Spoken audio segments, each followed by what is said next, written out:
തന്നെ ഇങ്ങനെയുള്ള പ്രതിഷേധ സാധ്യതയൊക്കെ മുന്നിൽ കണ്ടുകൊണ്ട് കനത്ത സുരക്ഷ വിവിധയിടങ്ങളിലായി പോലീസ് ഒരുക്കിയിട്ടുണ്ട്. മറ്റൊന്ന് തിരുവനന്തപുരത്ത് നടക്കുന്ന പ്രതിഷേധമാണ്. അവിടെ മന്ത്രിയുടെ ഔദ്യോഗിക വസതിയിലേക്കാണ് BJP-യുടെ പ്രതിഷേധം ഉണ്ടാവുന്നത്.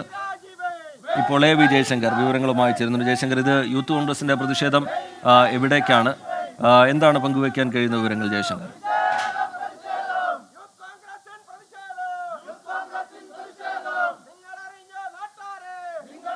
അതായത് റിജിത്ത്, ഈ ആരോഗ്യമന്ത്രി വീണ ജോർജിന്റെ കുടുംബ വീട്ടിലേക്കാണ്, കുലശേഖരപതിയിലുള്ള കുടുംബ വീട്ടിലേക്കാണ് ഇപ്പോൾ ഇത്തരത്തിൽ യൂത്ത് കോൺഗ്രസ് പ്രതിഷേധം നടക്കുന്നത്. ശവപ്പെട്ടി എന്തിക്കൊണ്ടാണ് മന്ത്രിയുടെ വീട്ടിലേക്ക് എന്തായാലും കുടുംബ വീട്ടിലേക്ക് പ്രവർത്തകർ എന്തായാലും പ്രതിഷേധ മാർച്ചുമായി എത്തിയിരിക്കുന്നത്. പത്തനംതിട്ട മൈലപ്ര കുലശേഖരപതിയിലെ മന്ത്രിയുടെ വീട്ടിലേക്കാണ് ഇത്തരത്തിലുള്ള യൂത്ത് കോൺഗ്രസിന്റെ ഒരു പ്രതിഷേധം നടക്കുന്നത്.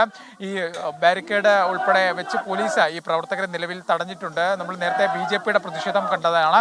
അതിനപ്പുറത്തേക്ക് വലിയ തോതിലുള്ള ഒരു പോലീസ് സന്നാഹത്തെ ഇവിടെ ഒരുക്കിയിട്ടുണ്ട്. യൂത്ത് കോൺഗ്രസ് പ്രവർത്തകരും അത്യാവശ്യം വലിയ തോതിലുള്ള പ്രക്ഷോഭം ഇവിടെ ഉണ്ട്. ഇപ്പോൾ നിലവിൽ നമുക്ക് ആ ദൃശ്യങ്ങളിൽ കാണാം, ഒരു പ്രവർത്തകൻ ഇതിന് ബാരിക്കേഡിനപ്പുറത്തുള്ള മതിലിൽ കയറി നിൽക്കുന്നുണ്ട്. അതുപോലെ തന്നെ KSUവിന്റെ ജില്ലാ പ്രസിഡന്റ് ബാരിക്കേഡിന് മുകളിൽ കയറാനുള്ള ഒരു ശ്രമത്തിലാണ്. അങ്ങനെ ശവപ്പെട്ടിയുമായാണ് പ്രവർത്തകർ എത്തിയിരിക്കുന്നത്. ശവപ്പെട്ടി ബാരിക്കേഡിന് അപ്പുറത്തേക്ക് എത്തിക്കുക എന്ന ലക്ഷ്യമായാണ് പ്രവർത്തകർ എത്തിയിരിക്കുന്നത്. മൈലപ്രയിലെ ആരോഗ്യമന്ത്രിയുടെ കുടുംബ വീട്ടിലേക്കാണ് ഈ ഒരു പ്രതിഷേധം. ഈ പ്രവർത്തകരുടെ ഭാഗത്തുനിന്ന് വലിയ പ്രകോപനം ഇവിടെ ഉണ്ടാകുന്നുണ്ട്. ബാരിക്കേഡ് ഉൾപ്പെടെ മറിച്ചിട്ടുകൊണ്ട് അല്ലെങ്കിൽ എടുത്തു മാറ്റി ഈ വീട്ടിനുള്ളിലേക്ക് ഉൾപ്പെടെ കയറുന്നതിന് വേണ്ടിയുള്ള ഒരു ശ്രമം പ്രവർത്തകരുടെ ഭാഗത്ത് നടക്കുന്നു. ഒരു ഭാഗത്ത്, മറ്റൊരു ഭാഗത്ത് ഈ ശവപ്പെട്ടിയുമായി ബാരിക്കേഡിന് അപ്പുറത്തേക്ക് പോകാനുള്ള ഒരു ശ്രമം ഈ KSU ജില്ലാ പ്രസിഡന്റ്, യൂത്ത് കോൺഗ്രസിന്റെ നേതാക്കൾ ഉൾപ്പെടെ നേതൃത്വത്തിൽ അങ്ങനെ ഒരു ശ്രമമുണ്ട്. ഇതൊരു സംഘർഷത്തിലേക്ക് പോകാനുള്ള സാധ്യത കണക്കിലെടുത്ത് വലിയ പോലീസ് സന്നാഹത്തെ തന്നെ സ്ഥലത്ത് വിന്യസിച്ചിട്ടുണ്ട്. വനിതാ പോലീസ് ഉൾപ്പെടെ വലിയൊരു സന്നാഹം സ്ഥലത്തുണ്ട്. കാരണം ഇത് മന്ത്രിയുടെ കുടുംബ വീടാണ്. അതുകൊണ്ട് തന്നെ ഇവിടെ ഇത്തരത്തിലൊരു പ്രതിഷേധം വരുമ്പോൾ പോലീസിനെ സംബന്ധിച്ചത് ഒരു വലിയ സുരക്ഷ ഒരുക്കേണ്ട ഒരു സാഹചര്യം നിലവിലുണ്ട്. കാരണം വലിയ മന്ത്രിക്കെതിരെ കഴിഞ്ഞ ദിവസം കോട്ടയം മെഡിക്കൽ കോളേജിലെ കെട്ടിടം തകർന്നതുമായി ബന്ധപ്പെട്ട് സംസ്ഥാന വ്യാപകമായി യൂത്ത് ലീഗും മറ്റ് പ്രതിപക്ഷ സംഘടനകളും വലിയ തോതിലുള്ള പ്രക്ഷോഭം സംസ്ഥാനത്തുടനീളം നടക്കുന്നുണ്ട്. മന്ത്രിയുടെ സ്വന്തം ജില്ലയായ പത്തനംതിട്ടയിലും പ്രതിഷേധത്തിന് ഒരു കുറവുമില്ല. ഇപ്പോൾ മൈലപ്രയിലെ മന്ത്രിയുടെ കുടുംബ വീട്ടിലേക്കുള്ള പ്രതിഷേധം തത്വത്തിൽ സംഘർഷത്തിൽ കിടക്കുന്നു. പോലീസും പ്രവർത്തകരും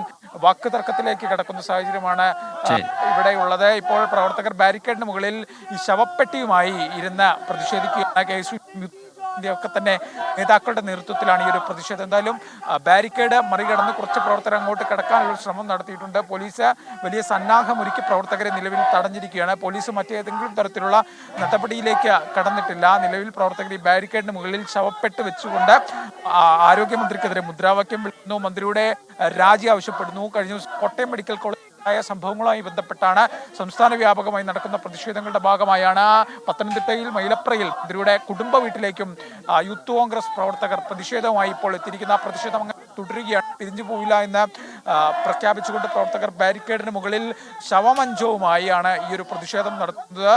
അല്പസമയം മുമ്പാണ് BJP MLA ഓഫീസിലേക്ക്, ആരോഗ്യമന്ത്രിയുടെ ഓഫീസിലേക്ക് ഒരു പ്രതിഷേധം അറസ്റ്റ് ചെയ്ത് നീക്കുകയായിരുന്നു. വൈകുന്നേരം DCCയും സമാനമായ രീതിയിൽ ജില്ലാ കോൺഗ്രസ് കമ്മിറ്റിയുടെ പ്രതിഷേധവും ആരോഗ്യമന്ത്രിയുടെ വീണ ജോർജിന്റെ MLA ഓഫീസിലേക്ക് സംഘടിപ്പിക്കുന്നുണ്ട്. അതിനോടെയാണ് മന്ത്രിയുടെ വീട്ടിലേക്ക് പ്രതിഷേധവുമായി എത്തിയിരിക്കുന്നത്. ആ പ്രതിഷേധം അങ്ങനെ തന്നെ തുടരുകയാണെന്ന് നമുക്ക് ദൃശ്യങ്ങളിൽ കാണാം. ബാരിക്കേഡിന് മുകളിൽ ഉൾപ്പെടെ പ്രവർത്തകർ കുത്തിയിരിക്കുന്നു. അവർ ആരോഗ്യമന്ത്രിക്കെതിരെ മുദ്രാവാക്യം വിളിക്കുന്നു. ആരോഗ്യമന്ത്രിയുടെ രാജി ഉൾപ്പെടെ ആവശ്യപ്പെട്ടുകൊണ്ടാണ് അത്തരത്തിലൊരു പ്രതിഷേധം. ഈ കോട്ടയം മെഡിക്കൽ കോളേജിലെ ബിൽഡിംഗ് തകർച്ചയുമായി ബന്ധപ്പെട്ട്, കെട്ടിടം തകർന്ന സംഭവവുമായി ബന്ധപ്പെട്ട ഒരു നടപടി വേണം, ആരോഗ്യമന്ത്രിയുടെ രാജി വേണം എന്ന മുറവിളി വിളിച്ചുകൊണ്ടാണ് ഇത്തരത്തിൽ ഒരു പ്രതിഷേധ പരിപാടി യൂത്ത് കോൺഗ്രസ് നടക്കുന്നത്. സമീപകാലത്ത് ആരോഗ്യവകുപ്പിനെ പ്രതിരോധത്തിലാക്കിയ ഒട്ടനവധി വിവാദങ്ങൾ നമുക്ക് മുമ്പിലുണ്ട്. അതിൽ ഏറ്റവും ഒടുവിലായി നടന്ന 2 സംഭവങ്ങൾ, അതിലൊന്ന് തിരുവനന്തപുരം മെഡിക്കൽ കോളേജിലെ ഡോക്ടറുടെ വെളിപ്പെടുത്തലാണ്. മറ്റൊന്ന് കഴിഞ്ഞ ദിവസം കോട്ടയം മെഡിക്കൽ കോളേജിലെ കെട്ടിടം തകർന്നു വീണ് ബിന്ദു എന്ന സ്ത്രീയുടെ മരണമാണ്. അതിൽ വലിയ പ്രതിഷേധത്തിലേക്ക് പ്രതിപക്ഷ സംഘടനകൾ കടക്കുകയാണ്. BJP-യുടെയും കോൺഗ്രസിൻ്റെയും യൂത്ത് കോൺഗ്രസിൻ്റെയും മഹിളാ കോൺഗ്രസിൻ്റെയും യൂത്ത് ലീഗിൻ്റെയും ഒക്കെ പ്രതിഷേധങ്ങൾ വിവിധ ഇടങ്ങളിലായി നടക്കുന്നു. പ്രേക്ഷകർ ഇപ്പോൾ കാണുന്നത് പത്തനംതിട്ടയിൽ നിന്നുള്ള ദൃശ്യങ്ങളാണ്. വീണ ജോർജിൻ്റെ കുടുംബ വീട്ടിലേക്ക് യൂത്ത് കോൺഗ്രസ് ശവപ്പെട്ടിയുമായി നടത്തിയ പ്രതിഷേധ മാർച്ചിൻ്റെ ദൃശ്യങ്ങളാണ്. പ്രവർത്തകരെ പോലീസ് തടഞ്ഞിട്ടുണ്ട്. ബാരിക്കേഡ് വെച്ച് പോലീസ് പ്രവർത്തകരെ തടഞ്ഞിട്ടുണ്ട്. പക്ഷേ ബാരിക്കേഡിന് മുകളിൽ കയറി മുദ്രാവാക്യം മുഴക്കുന്ന യൂത്ത് കോൺഗ്രസ് പ്രവർത്തകരെ നമുക്ക് കാണാം. നേരത്തെ പത്തനംതിട്ടയിൽ MLA ഓഫീസിലേക്കും വീണ ജോർജിൻ്റെ MLA ഓഫീസിലേക്കും പ്രതിഷേധമുണ്ടായിരുന്നു. അത് BJP നടത്തിയ പ്രതിഷേധമായിരുന്നു. പിന്നീട് അവിടെ നിന്ന് പ്രവർത്തകരെ പോലീസ് അറസ്റ്റ് ചെയ്ത് നീക്കുന്ന നിലയാണ് ഉണ്ടായത്. ഇന്ന് കണ്ടതിൽ വെച്ച് വലിയ പ്രതിഷേധം നടന്നത് തിരുവനന്തപുരത്താണ്. അത് മന്ത്രിയുടെ ഔദ്യോഗിക വസതിക്ക് മുന്നിൽ BJP നടത്തിയ പ്രതിഷേധമാണ്. 10-12 തവണ പ്രവർത്തകർക്ക് നേരെ പോലീസ് ജലപീരങ്കി പ്രയോഗിക്കുന്ന നിലയുണ്ടായി. പിന്നീട് ജില്ലയിലെ പ്രധാനപ്പെട്ട നേതാക്കളൊക്കെ അവിടേക്ക് എത്തുകയും ഇപ്പോഴവിടെ കുത്തിയിരുന്ന പ്രതിഷേധം നടക്കുന്നു എന്നുമാണ് മനസ്സിലാക്കുന്നത്. പത്തനംതിട്ടയിൽ മാത്രമല്ല, തിരുവനന്തപുരത്ത് മാത്രമല്ല, കോട്ടയം മെഡിക്കൽ കോളേജിലേക്ക് DCCയുടെ പ്രതിഷേധം ഇന്ന് നമ്മൾ കണ്ടു. അതും വലിയ പ്രതിഷേധമായിരുന്നു. കൊല്ലം കണയനെല്ലൂരിൽ കോൺഗ്രസിൻ്റെ പ്രതിഷേധമുണ്ടായി. അതുപോലെ കൊല്ലം ജില്ലാ ആശുപത്രിയിൽ BJPയുടെ പ്രതിഷേധമുണ്ടായി. തൃശ്ശൂരിൽ DMO ഓഫീസിലേക്ക് യൂത്ത് ലീഗിൻ്റെ പ്രതിഷേധമുണ്ടായി. കോട്ടയം ജനറൽ ആശുപത്രിയിലേക്ക് പ്രതിഷേധം ഉണ്ടായി. മലപ്പുറത്ത് BJP പ്രതിഷേധം നടത്തി. അങ്ങനെ ഇന്ന് സംസ്ഥാനത്തുടനീളം ആരോഗ്യവകുപ്പിനെതിരെ ഒരു പ്രതിഷേധ പരമ്പര തന്നെ തീർത്തിരിക്കുകയാണ് പ്രതിപക്ഷ സംഘടനകൾ, പ്രതിപക്ഷ യുവജന സംഘടനകൾ. ഇപ്പോഴും പ്രതിഷേധം തുടരുന്നുണ്ട്. അതിനിടയിൽ കോട്ടയം തലയോലപ്പറമ്പിൽ ഈ വലിയ അനാസ്ഥയുടെ ഈ ഒരു ഇരയായി ബിന്ദു മാറുകയാണ്. ബിന്ദുവിൻ്റെ മൃതദേഹം അല്പസമയത്തിനകം തന്നെ സംസ്കരിക്കും. ഇപ്പോൾ മൃതദേഹം വീട്ടിലേക്ക് എത്തിച്ചിട്ടുണ്ട്. പ്രതിപക്ഷ നേതാവ് VD സതീശനടക്കം അവിടെ എത്തിയിട്ടുണ്ട്. ഗുരുതരമായ ചില ആക്ഷേപങ്ങൾ ആ കുടുംബവും ആരോഗ്യവകുപ്പിനെതിരെ ഉയർത്തുന്നുണ്ട്.